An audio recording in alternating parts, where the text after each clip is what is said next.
Ben McKee and Patrick Brown, Go Vols 24/7 here on Monday of Kent State Week. Just spoke to Josh Heupel, spoke to Squirrel White, Bryson Eason, Holden Stays. Tennessee wrapping up Monday of their preparation for Kent State on Saturday night at 7:45 p.m. Eastern inside of Neyland Stadium. And Kent State, Patrick, not the best of teams. They will enter and arrive in Knoxville this weekend having lost 11 straight games, and they have not beaten an FBS team since the final day of the 2022 season. What year is it, Ben? 2024.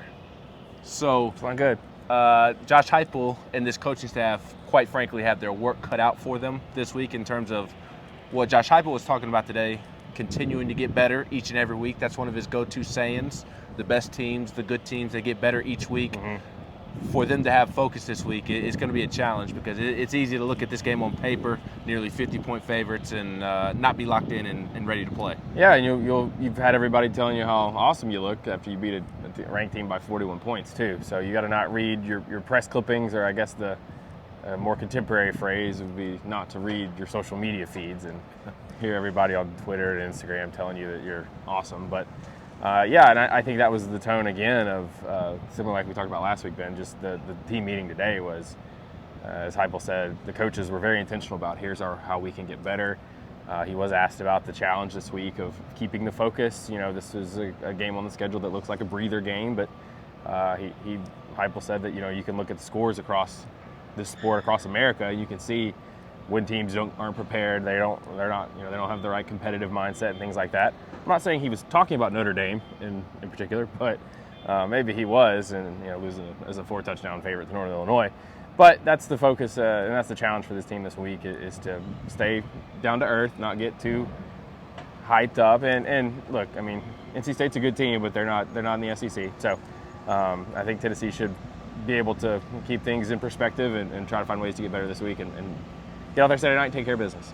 In terms of putting a bow on the NC State win, I don't know that they're going to come out and say it, but I think this football program is very prideful that they won Saturday's game with the running game leading the way, with the defense leading the way.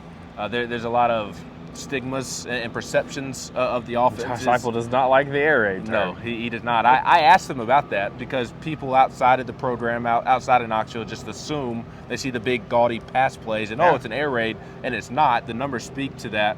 And Josh Heupel very pleased with the balance they created, how they ran the football against a lot of drop 8 coverages. And was pleased with the physicality that both lines of scrimmage played with on Saturday night. Yeah, I mean, Tennessee, this is, the past 3 seasons they've rushed for 2,500 rushing yards. First time in school history they've done that. I think they lead the SEC in rushing through 2 games this season after leading it in rushing last season as well. And they obviously put up a lot of rushing numbers at UCF too. Maybe it's the run rate.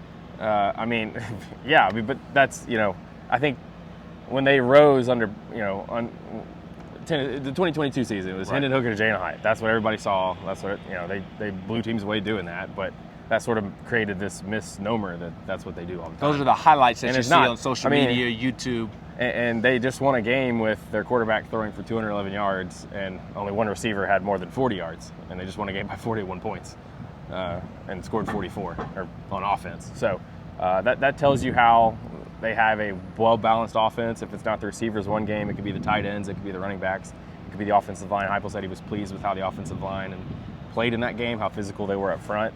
And I asked Squirrel White, what does it say about this offense that you guys can win a game like that where you don't have a whole lot of production at wide receiver in the past game? And he says, no, we can go a long way. And he's right. Tennessee, I think, has the pieces to win games a lot of different ways this season. They're going to have to probably win games 45-42. There might be one of those come along. And they might be one where they have to win 24-20, and they seem to have the pieces on both sides of the football to be able to do that. Yeah, and in speaking to both Squirrel and Holden Stays, both, I mean, I don't know that they would ever admit it, especially Squirrel, because he's the receivers, and as Kelsey Pope said last week, they still want the football. But I do think that they have a fondness for mixing it up in the running game and getting in there and helping lead the way, and they're comfortable handing it off to Dylan Sampson, who's a superstar, quite frankly. Yeah, it was funny. Squirrel's getting some 12 personnel questions, and I'm like, about what his role is like, and I'm like, I don't think he's on the field at 12 personnel. I think he's the one that comes off for that extra tight end. So, but yeah, I mean, that's sort of a program-wide mindset. The ability, playing physical, we see physical teams usually have success. The more physical team on Saturdays generally has a very good chance of winning, and that's another thing I think Heupel would sort of discount about his team is that it's a finesse offense, whatever. I think he would counter that as well and say that they are a physical team, and certainly they were the more physical team against NC State, and they want to be that way every week. Absolutely. Lastly, a couple of injury notes. Josh Heupel broke out his usual phrase of "we'll see as the week progresses." We'll not hear from him later in the week. So we will on Wednesday twice, but not in that setting. But we'll hear from him on the SEC teleconference. Next week we get injury reports. Next week we do with conference play starting, but we will hear from him on Wednesday with the SEC teleconference and Vol calls. And he also spoke before he spoke to us at the quarterback club, and he reiterated both times that Cam Seldon, he expects to be available. Cam Seldon did not play this past weekend because of a short-term injury. Not related to the shoulder. Yeah. From the shoulder injury he suffered over the offseason.